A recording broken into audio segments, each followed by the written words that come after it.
యుద్ధం చేసేటటువంటి సైన్యానికి కొన్ని స్పెషల్ సబ్జెక్టులు ఉంటాయి. అందులో ఇంజనీరింగ్ కూడా ఒకటి.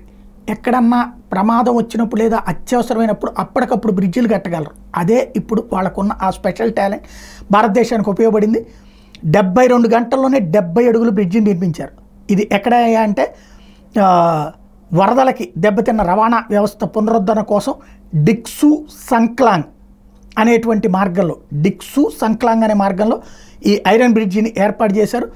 దీన్ని భారత సైన్యంలోని త్రిశక్తి కార్ప్ తయారు చేసింది. ఎక్కడ ఈ ప్రాంతం ఉందంటే సిక్కింలో ఉంది. సిక్కింలో ప్రధానంగా అక్కడ భారీ వరదల కారణంగా రోడ్ల కనెక్టివిటీ కొట్టుకుపోయేటప్పటికీ ప్రజలు తీవ్ర ఇబ్బందులు పడుతున్నటువంటి సందర్భంలో భారత సైన్యంలోని త్రిశక్తి కార్ప్ వెళ్ళి అక్కడ వరదలకి దెబ్బతిన్నటువంటి రవాణా వ్యవస్థ పునరుద్ధరించింది. డిక్సు సంక్లాంగ్ మార్గంలో ఐరన్ బ్రిడ్జిని ఏర్పాటు చేసుకొచ్చామంటూ ప్రకటించింది.